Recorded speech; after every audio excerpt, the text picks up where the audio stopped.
사람이 태어나고 성장하면서 남녀가 자연스럽게 만나 결혼을 합니다. 그렇죠?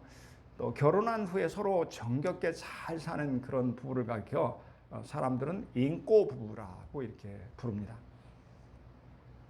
가끔 이게 TV를 보면 결혼 50주년을 하시는 분들이 있습니다. 그걸 가리켜서 회혼식이라고 그렇게 부르더라고요. 얼굴에 나타난 세월의 흔적만큼이나 그분들의 모습이 몹시 아름다워 보입니다. 결혼을 해서 50년을 함께 살아왔으면서도 더 잘 해주지 못해서 안타까워하는 그런 모습을 보면 가슴이 뭉클해집니다. 결혼식의 주례사처럼 검은 머리가 팥뿌리가 되도록 동고동락하신 분들입니다. 내 아내가 가장 소중하고 그 무엇보다도 존귀하게 서로를 위해 주면서 같은 곳을 바라보고 한 마음으로 그렇게 살아오신 분들입니다. 오늘 우리가 함께 읽은 본문은 아내가 남편에게 어떤 존재인가를 말씀합니다. 여러분, 아내는 남편에게 어떤 존재입니까? 아내는 남편에게 소중한 존재라고 말씀합니다. 이는 내 뼈 중에 뼈요 살 중에 살이로다. 하나님께서 하와를 데리고 아담 앞에 나왔더니 아담이 고백한 것이 바로 이 사랑의 고백입니다. 이는 내 뼈 중에 뼈요 살 중에 살이로다. 뼈는 사람의 몸을 지탱해 줍니다. 만약에 몸에 뼈가 없다면 그 사람은 바르게 서지 못할 것입니다. 그러니까 뼈가 사람의 몸을 지탱해 주듯이 아내는 그 뼈 중에 뼈로서 남편의 일생을 지탱해 주는 가장 소중한 존재라는 그런 의미입니다. 아담이 아내인 하와에 대해서 내 뼈 중에 뼈요 살 중에 살이라는 이 말의 뜻은 단순히 아내가 아니고 자신의 인생에서 가장 소중한 존재라는 고백입니다. 자기의 뼈 중에서 가장 소중한 뼈 같다는 것이죠. 자기의 살 중에서 가장 중요한 살과도 같다는 그런 의미입니다. 여러분, 그렇다면 아내는 남편에게 왜 그렇게 소중한 존재일까요? 첫째, 아내는 남편을 돕고 세워주는 배필이기 때문입니다. 18절의 말씀입니다. 여호와 하나님이 이르시되 사람이 혼자 사는 것이 좋지 아니하니 내가 그를 위하여 돕는 배필을 지으리라 하시니라. 이렇게 하나님께서 말씀하시고 그리고 하와를 지으시고 그 하와를 아담에게 데리고 오신 거죠.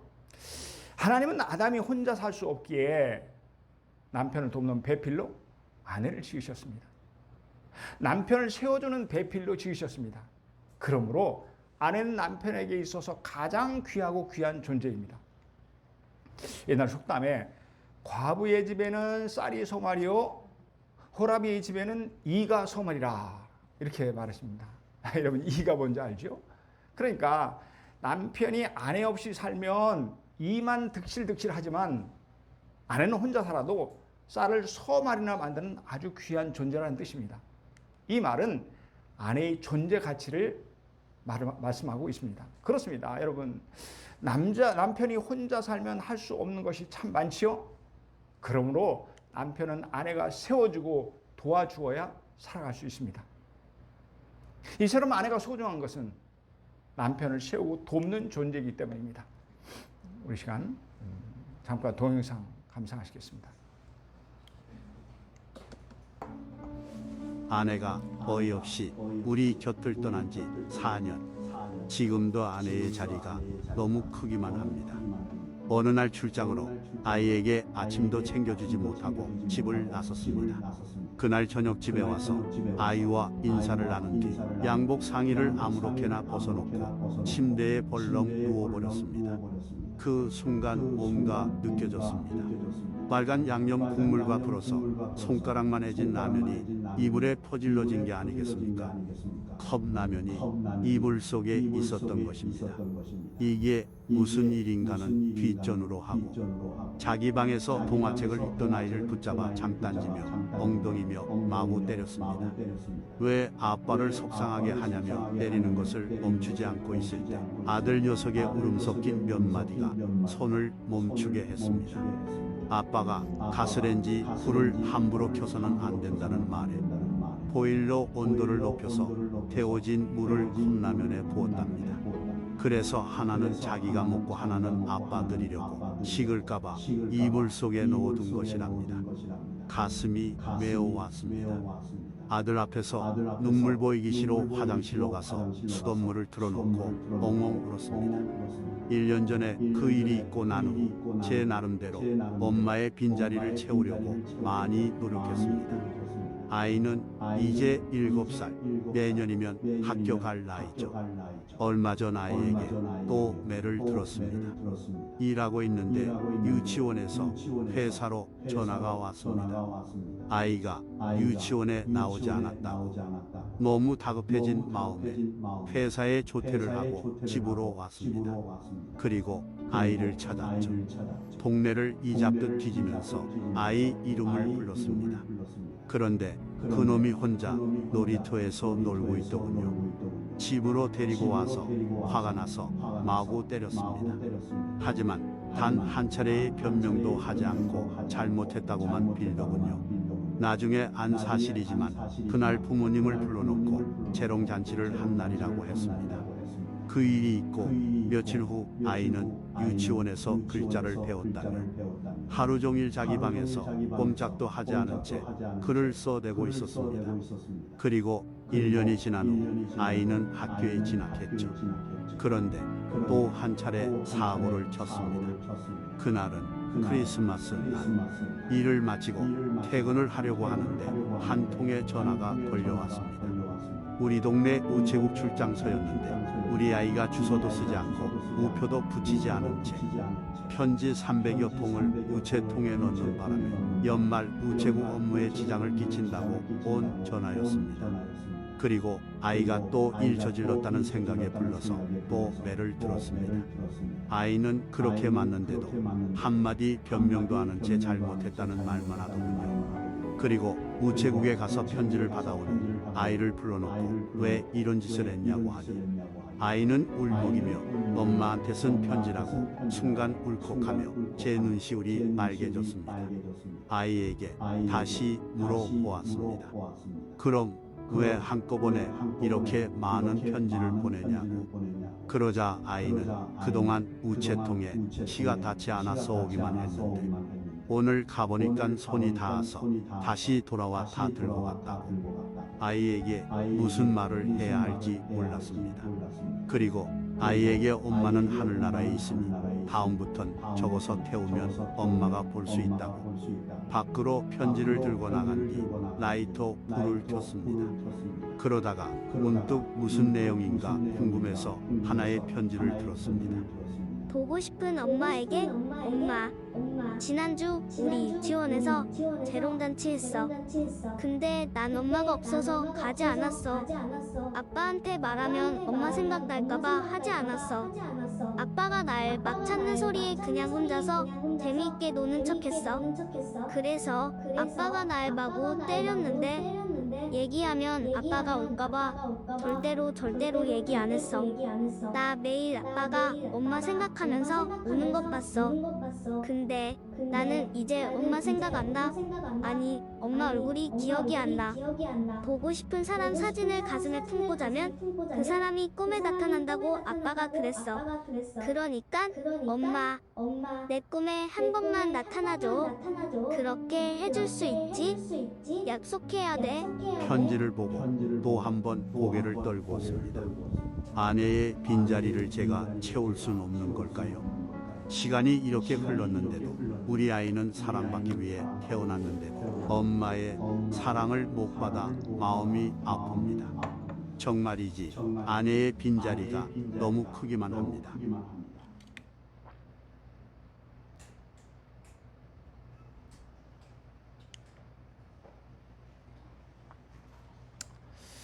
아이를 돌보는 것 그리고 남편의 뒷바자리를 하는 것은 아내들의 일상이죠.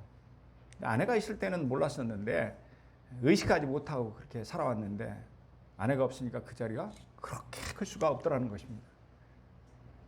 아내가 얼마나 소중한 존재인가를 사무치게 느끼게 된 것입니다. 아내가 얼마나 고귀한 존재인가를 비로소 깨닫게 된 것입니다. 그래서 엉엉 울 수밖에 없었다고 고백합니다. 여러분 그렇습니다. 아내는 단순히 아이나 키우고 살림을 하는 그런 존재가 아닙니다. 아내는 남편을 돕고 세우는 배필입니다. 이 운동선수들에게는 코치가 있습니다. 아무리 훌륭한 재능을 가진 선수라 할지라도 코치가 없으면 금방 한계에 이르게 됩니다. 그래서 감독은 재능 있는 선수를 발굴하면 그를 더 빛나게 위해서 코치를 배정합니다. 그리고 코치는 음지에서 묵묵히 선수를 빚어갑니다. 그렇습니다. 코치는 선수가 경기에서 잘 뛸 수 있도록 모든 배려를 아끼지 않는 사람입니다. 선수는 코치로 인해서 빛이 나고 영광을 얻게 되는 것입니다. 그래서 좋은 코치 없이는 절대로 좋은 선수가 나올 수 없는 것입니다. 마찬가지로 아내도 남편의 코치와 같습니다. 사람들은 아내 말을 잘 들어야 행복해진다고 합니다. 왜냐하면 하나님이 아내를 남편을 돕고 세우는 배필로 주셨기 때문입니다. 이스라엘 속담에 남편 없는 여자는 지붕 없는 집과 같고 아내 없는 남편은 집 없는 지붕과 같다고 했습니다. 이 말은 집을 덮어서 보호하는 지붕도 중요하지만 아내는 그 집 자체만큼이나 소중하다는 뜻입니다. 또한 유대인의 시에서는 탈무드에 보면 이런 말이 있습니다. 남자의 집은 건물이 아니라 아내다. 남편에게 있어 아내는 집과 같이 중요하다는 그런 뜻이죠. 여러분, 집은 어떤 곳입니까? 집은 안식을 줍니다. 집은 포근한 마음을 줍니다. 집은 평안을 줍니다. 집은 비바람을 피하게 합니다. 그렇죠? 이처럼 아내는 남편의 아늑한 집인 것입니다. 그래서 남편은 아내를 통해 빛이 납니다. 아내는 남편을 세워줍니다. 또한 아내는 남편이 세상에서 승리할 수 있도록 돕는 사람입니다. 여러분, 남자는 혼자서 살아갈 수가 없습니다. 그러니 남자는 항상 아내가 옆에서 도와줘야만 온전해집니다. 오죽하면 아내들이 남편을 큰아들이라고 했을까요? 그래서 하나님은 남편과 아내가 하나가 되어 살도록 만드셨습니다. 남편 아내가 옆에 붙어 있어야 생기가 납니다. 남편은 아내가 옆에서 챙겨주어야만 힘이 생깁니다. 남편은 아내가 옆에서 도와주어야 그 인생에서 견고하게 서게 될 줄로 믿습니다. 아멘. 아내는 왜 남편에게 가장 소중한 존재일까요? 첫째는 아내는 남편을 돕고 세워주는 배필이기 때문이죠. 그리고 둘째는 남편을 위해서 기도로 돕는 배필이기 때문입니다. 교회에서 보면은 많은 그런 아내들이 남편을 위해서 기도하는 것을 보게 됩니다. 여러분, 어느 누가 나를 위해서 아내처럼 기도해 주는 사람이 있을까요? 혹시 이제 어머니가 믿음이 있다거나 또는 살아계신다고 한다면 기도해 주시겠지만 어머니 의해 자신을 위해서 아내처럼 간절하게 기도해 주는 사람은 이 세상에 없습니다. 아내는 남편이요, 가장이요, 아이의 아빠이기 때문에 간절히 기도합니다. 그렇습니다. 하나님 앞에서 남편을 위해서 하나하나 빠짐없이 기도해 주는 사람은 아내밖에 없습니다. 어느 누가 나를 위해서 아내만큼 기도해 줄 수 있을까요? 아내가 참으로 소중한 것은 남편을 위해서 간절히 기도로 돕는 배필이기 때문입니다. 여러분, 아내는 왜 남편에게 가장 소중한 존재일까요? 첫째는 아내는 남편을 돕고 세워주는 배필이기 때문이고, 둘째는 남편을 위해서 간절히 기도하는 배필이기 때문입니다. 또 하나는 아내는 남편에게 헌신하는 그런 존재이기 때문입니다. 아내는 남편을 위해서 참으로 헌신적입니다. 임동지 목사님이 탤런트 시절에 갑자기 뇌경색으로 이렇게 쓰러지셨습니다. 수술을 해서 이렇게 살아나기는 했지만 문제는 뇌세포가 손상을 입어서 정신적으로 이상 증상이 생겼습니다. 그러니까 뇌경색의 후유증을 이렇게 앓게 된 거죠. 그는 그 당시를 이렇게 회고합니다. 하루는 아내가 운전을 하는 차를 타고 가는데 앞차가 갑자기 서는 바람에 아내가 급브레이크를 밟았어요. 그 순간 아니 이 사람이 나를 다치게 하려고 저러나 하는 생각이 들더라고요. 지금 생각하면 정말 어이없는 생각인데 그때는 그런 분노가 불합리한 것이라는 판단 자체를 할 수 없었거든요. 그냥 화가 솟구쳐 오르더라고요. 그래서 차 이쪽에 대, 나 내릴래 하고 말했어요. 아내는 달리는 도로에서 무작정 저를 내려줄 수 없으니 미안해요. 다시는 안 걸 테니 조금만 더 가요 라고 했죠. 그 소리를 듣자 저는 더 화가 나서 달리는 차문을 열고 그대로 내리려고 했어요. 깜짝 놀란 아내가 차를 세웠고 나는 차에서 내려 걷기 시작했습니다.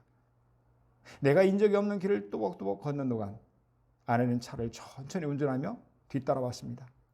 그리고 한동안 이런 일이 끝없이 반복됐습니다.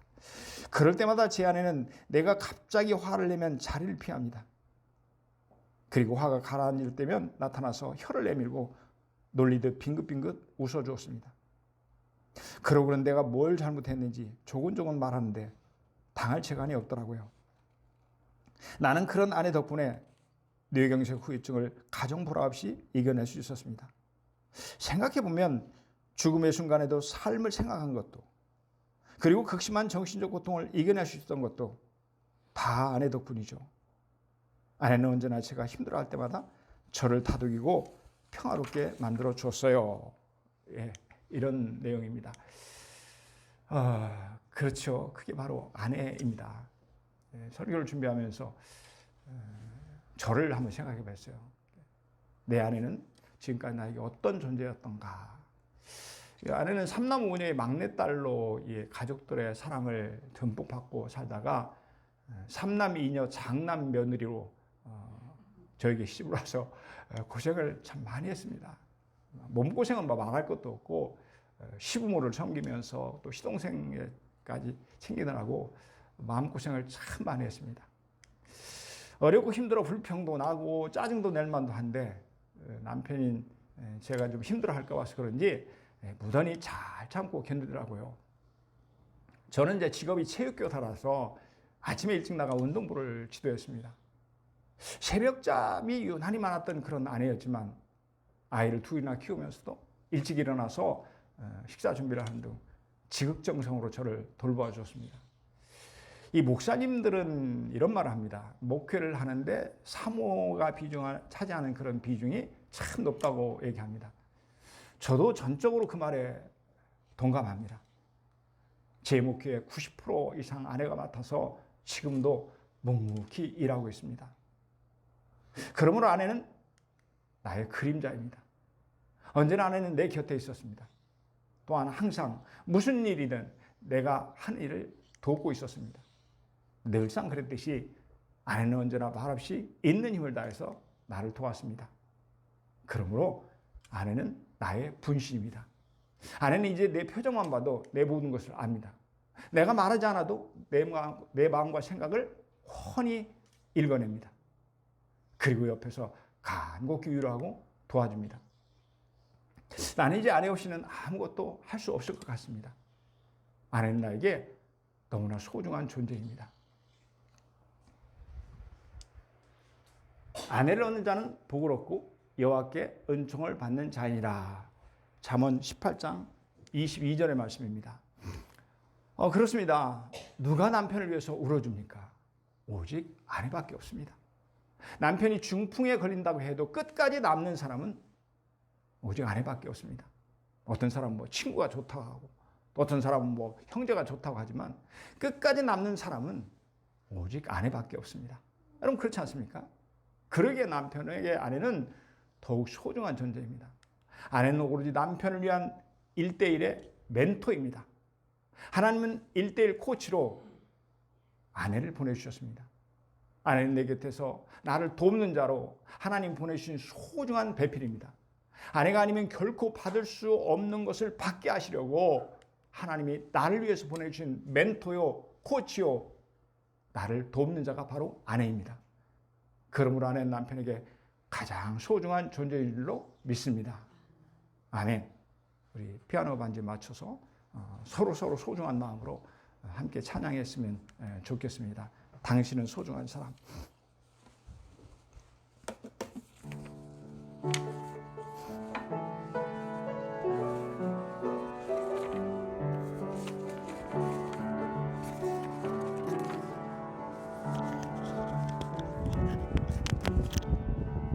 당신은 소중한 사람. 당신은 존귀한 사람 이 세상에 하나뿐인 당신은 너무나도 소중한 당신은 소중한 사람 당신은 소중한 사람 당신은 존귀한 사람 이 세상에 하나뿐인 당신은 너무나도 소중한 그런 당신을 사랑해요 그런 당신을 사랑해요 그런 당신을 축복해요 사랑받기에 합당한 당신을 주의 사랑으로 서로 돌아오면서 그런 당신을 사랑해요 서로 축복합니다 그런 당신을 사랑해요 그런 당신을 축복해요 사랑받기에 합당한 당신을 주의 이름으로 축복합니다 주의 이름으로 축복합니다 그런 당신은 소중한 사람 그런 당신은 소중한 사람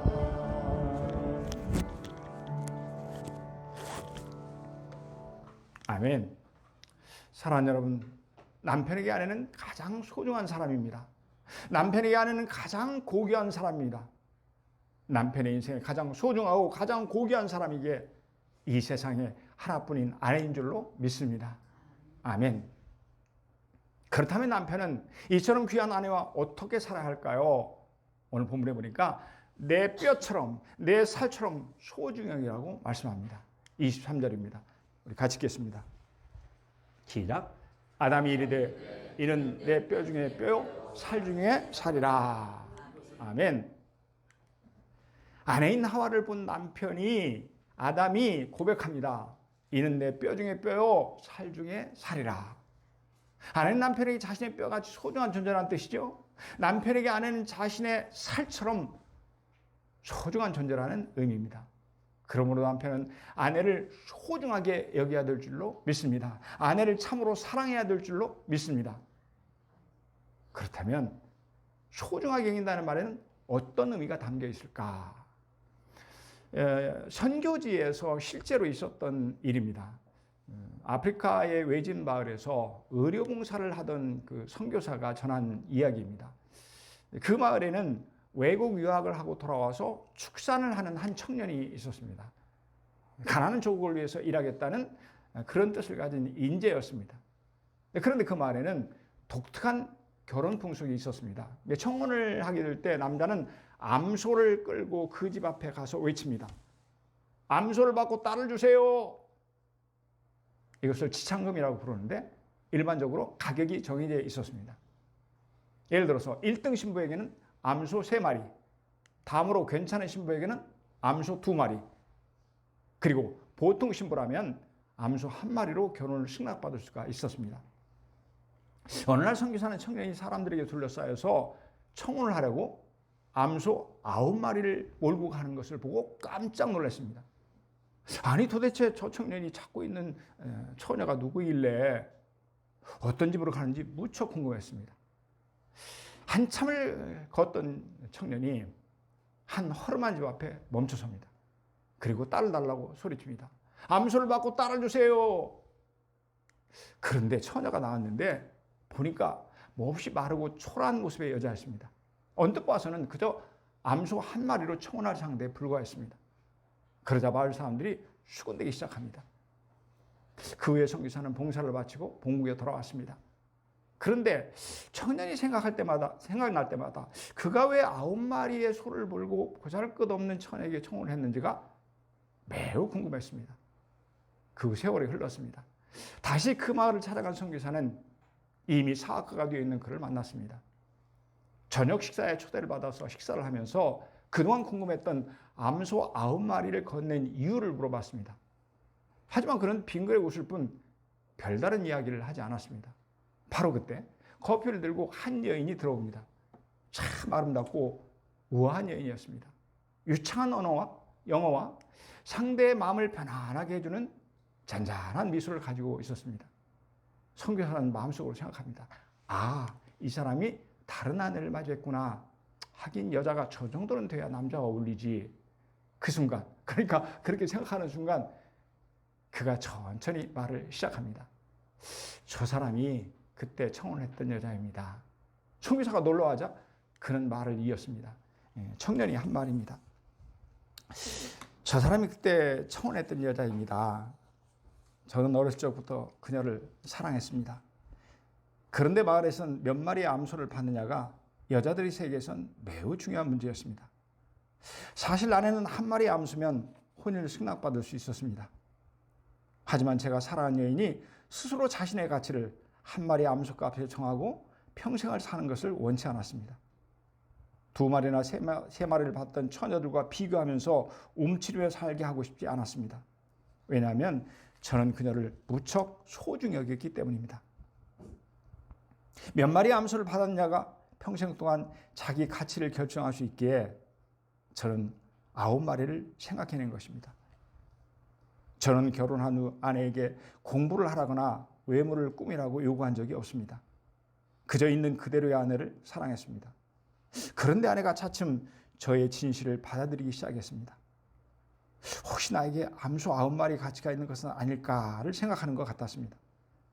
그 후 아내는 암소 9마리에 맞는 존재로 변하기 시작합니다. 더욱 건강해지고 아름다워져 갔습니다. 아내는 결혼할 당시의 모습보다 지금 자신의 모습을 더 사랑하는 것 같습니다.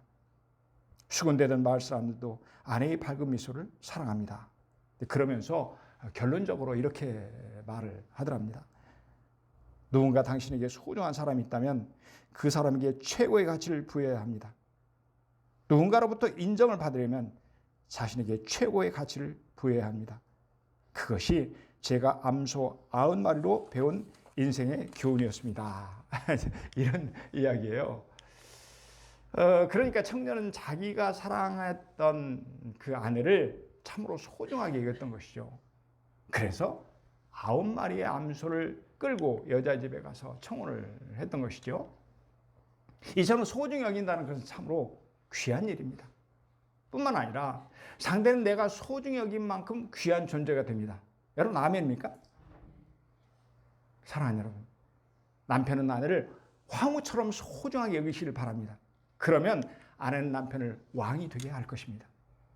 하지만 남편이 아내를 하녀처럼 대한다면 아내는 남편을 종이 되게 할 것입니다. 왜냐하면 남편과 아내의 가치는 서로가 소중히 여기는 만큼이기 때문입니다. 그래서 성경은 말씀합니다. 우리 천천히 같이 읽겠습니다. 시작. 남편들도 자기 아내 사랑하기를 자기 자신과 같이 하라. 자기 아내를 사랑하는 자는 자기를 사랑하는 것이라. 아멘. 자기 아내를 사랑하는 자는 자기를 사랑하는 것이라. 여러분, 아내를 사랑하는 것은 자신을 사랑하는 것이라고 말씀합니다. 무슨 뜻입니까? 아내를 존귀하게 여기고 아내를 소중하게 여기고 진정으로 사랑하면 그 사랑이 자신에게 돌아온다는 것입니다. 사랑하는 여러분, 하나님께서는 암소 9마리보다 귀한 당신의 외아들을 주심으로 우리에게 최고의 가치를 부여해 주셨습니다. 그래서 우리는 천하보다 더 귀한 존재가 되었습니다. 이것이 바로 죄인인 저와 여러분이 받은 놀라운 사랑이고 하나님의 엄청난 은혜입니다. 여러분 아멘입니까? 말씀을 정리합니다. 사랑하는 여러분, 아내는 남편에게 가장 소중한 존재입니다. 아내는 자신의 몸의 일부입니다. 그러므로 내 몸처럼 귀한 존재가 바로 아내인 것입니다. 성경은 왜 아내가 남편을 귀하다고 말씀하나요? 아내는 남편을 돕고 세우는 배필이기 때문입니다. 아내는 남편을 위해서 간절히 기도하는 배필이기 때문입니다. 아내는 남편을 위해서 헌신하는 배필이기 때문입니다. 그러므로 남편에게 아내는 가장 소중한 사람인 줄로 믿습니다. 남편에게 아내는 가장 고귀한 사람인 줄로 믿습니다. 그러므로 남편은 아내를 그 누구보다도 그 무엇보다도 소중히 여기며 사랑해야 될 줄로 믿습니다. 아멘.